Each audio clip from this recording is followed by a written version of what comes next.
দেশ জুড়ে চলছে ত্রয়োদশ জাতীয় সংসদ নির্বাচনের প্রচারণা। নির্বাচনী আসনের এক প্রান্ত থেকে আরেক প্রান্ত চষে বেড়াচ্ছেন প্রার্থীরা। মিরপুর, কল্যাণপুর, গাবতলী, কাউন্দিয়া ঢাকা ১৪ আসন, যেখানে বিএনপির প্রার্থী সানজিদা ইসলাম তুলি, জামাত ইসলামের ব্যারিস্টার আরমান আর বিদ্রোহী হিসেবে স্বতন্ত্র থেকে মাঠে লড়ছেন বিএনপি থেকে বহিষ্কৃত এস সিদ্দিক সাজু। ২০০৮ এবং ২০১৮-তে প্রশ্নবিদ্ধ নির্বাচনে ঢাকা ১৪ আসন থেকে বিএনপি ভোট পেয়েছিল গড়ে ৬০,০০০। আসনটিতে বিএনপির একটি বড় ভোট ব্যাংক রয়েছে। রবিবার উত্তর কাউন্দিয়া এলাকা থেকে নির্বাচনী প্রচার শুরু করেন বিএনপির ধানের শীষ প্রার্থী সানজিদা ইসলাম তুলি। অনেকটাই অপরিকল্পিতভাবে গড়ে ওঠা এলাকাটির ভোটারদের সাথে শুভেচ্ছা বিনিময় করেন। নারী, পুরুষ, বৃদ্ধ সবার কাছে ধানের শীষের জন্য ভোট চান, তুলে ধরেন বিএনপির নির্বাচনী প্রতিশ্রুতি। সানজিদা ইসলাম তুলি বলেন, এখানে নাগরিক সমস্যা অনেক, স্কুল, কলেজ, স্বাস্থ্য। নির্বাচিত হলে এই বিষয়গুলো সমাধান করাই হবে প্রধান কাজ। ধানের শীষকে বিজয়ী করে ইনশাল্লাহ আসি তাদের সাথে নিয়ে প্রথমেই এই কাজটা করবো ইনশাল্লাহ, যে ব্রিজটা যেন করতে পারি। এটার অনেকগুলো প্রসেস অলরেডি এগিয়ে আছে, আমরা দেখেছি। তো সেটা যেন হয়, কার্যকরী করতে পারি ইনশাল্লাহ তাদেরকে সাথে নিয়ে। এবং পাশাপাশি ব্রিজের পাশাপাশি এখানে শিক্ষা প্রতিষ্ঠানগুলোর অবস্থা খুবই নিম্নমানের শিক্ষা ব্যবস্থা আছে এবং অনেক জায়গায় শিক্ষা প্রতিষ্ঠান নাই, কত গ্রামে শিক্ষা প্রতিষ্ঠান নাই। তো সেই জায়গাগুলোতে আমাদের মনে হয় কাজ করার অনেক জায়গা আছে। স্বাস্থ্যসেবার একটা চিকিৎসা সেবার জন্য ক্লিনিক বা ছোট কোনো হসপিটাল বা ক্লিনিক এমন কোনো ব্যবস্থা এখানে নাই। যখন আমরা মেডিকেল ক্যাম্পগুলো করলাম, দেখলাম যে মানে নর্মাল স্বাস্থ্যসেবার জন্য যেটা দরকার, বিশেষজ্ঞ ডাক্তার বাদ দিলাম, সেটাও তাদের হাতের নাগালের মধ্যে নাই। এখানে কোনো ক্লিনিক বা কোনো সেন্টার বা কোনো স্বাস্থ্য কমপ্লেক্স কিছুই নাই এখানে। তো সেই জায়গাগুলোতে অনেক কাজ করা। রাস্তাগুলো দেখেন আপনি, যেগুলো দিয়ে চলাফেরা করা যায় না। একটা ইমার্জেন্সি অ্যাম্বুলেন্স, ইমার্জেন্সি কোনো কিছু পাস করানোর জন্য দরকার, সেই অবস্থাও এখানে নাই। তো এই জিনিসগুলো অবশ্যই ইমপ্রুভ করতে হবে এখানে। এদিকে শক্ত প্রতিপক্ষ জামাত ইসলামের প্রার্থী ব্যারিস্টার আরমানও আছেন মাঠের প্রচারে। যদিও এর আগে জামাত ইসলামের কোনো প্রার্থী ছিল না এই আসনে, কাজেই তাদের ভোট কত এই আসনটিতে তার হিসাব নেই। জামাতের প্রার্থী বলছেন, এই এলাকাতেই তিনি বড় হয়েছেন, এলাকার মানুষ তার পরিচিত, এই এলাকার সমস্যাও তার জানা। ভোটারদের কাছে তুলে ধরছেন সংকট সহ জামায়াতের সব পরিকল্পনা। সন্ত্রাস, চাঁদাবাজি আর মাদকমুক্ত সমাজ গড়ারও প্রতিশ্রুতি দিচ্ছেন তিনি। ঢাকা ১৪ আসনে অভিযোগ আছে, আওয়ামী লীগের বড় একটি ভোট ব্যাংক নানা কৌশলে কাছে টানার চেষ্টা করছে জামায়াত প্রার্থী ব্যারিস্টার আরমান। এমন প্রশ্নের জবাবে তিনি বলেন, এটি ভিত্তিহীন। তবে ভালো কাজের সাথে জড়িত সবার জন্যই তার দরজা খোলা, এখানে কোনো দল দেখা হচ্ছে না। আমাদের গণজোয়ারে ভীত হয়ে পড়েছে, তারা এসব বানোয়াট অভিযোগ করছে। আমাদের ওয়াদা হচ্ছে আইনের প্রতি, আমাদের ওয়াদা হচ্ছে সংবিধানের প্রতি, আমাদের ওয়াদা হচ্ছে পরিবর্তনের প্রতি।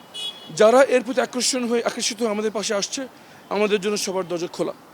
আমরা শুধু একটি বলতে চাই যে কোনো অনৈতিক কাজের সাথে যারা জড়িত নয়, কোনো বেআইনি কাজের সাথে যারা জড়িত নয় এবং যারা নতুন বাংলাদেশ চান, তাদের জন্য আমাদের দরজা খোলা আছে।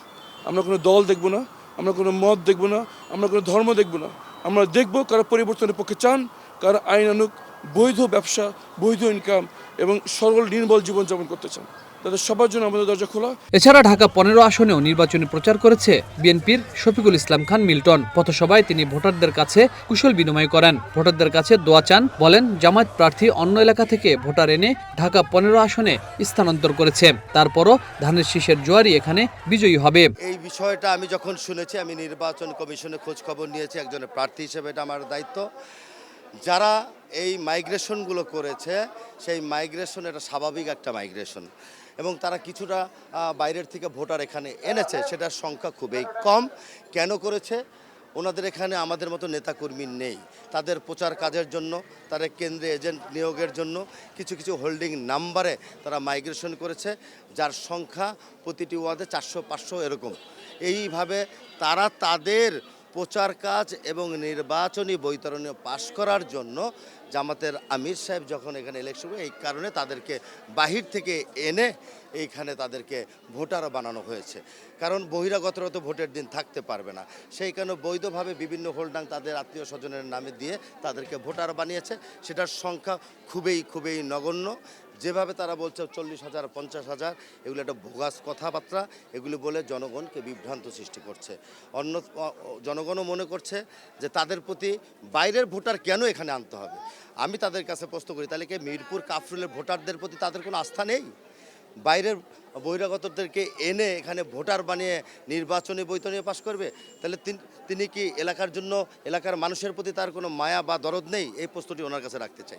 এছাড়া ঢাকা 14 আসনে বিএনপি থেকে বহিষ্কৃত বিদ্রোহী স্বতন্ত্র প্রার্থী এস.এ. সিদ্দিক সাজুও বলমার্কা নিয়ে নির্বাচনের প্রচার চালাচ্ছেন জোরে সোরে। আশ্বাস দিচ্ছেন এলাকার উন্নয়ন সহ সংকট সমাধানের। আমি কিন্তু একা না, একটি জাতীয় নির্বাচন সর্বস্তরের ভোটারই তাদের গোপনীয়তা রক্ষা করে ভোট দেয়। ভোট তাদের পবিত্র ও সাংবিধানিক অধিকার এবং আমানত।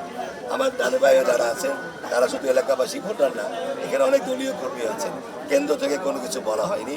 আমি বিএনপিরই কর্মী ছিলাম, এখনও আছি বিএনপির সমর্থক, শহীদ জিয়ার আদর্শ, বেগম খালেদা জিয়ার আদর্শ, জনাব তারেক রহমানের আদর্শ অনুসারী।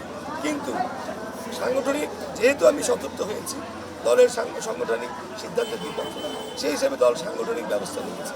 আমার নেতাকর্মীর তো কোনো বাধা নেই। একটি স্বাধীন দেশ, তার মতামত তিনি যাকে খুশি তাকে দিবেন।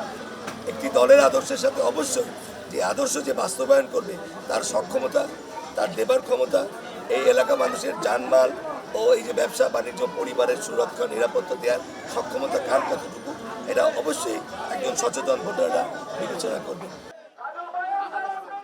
Habib Rahman, one news, Dhaka.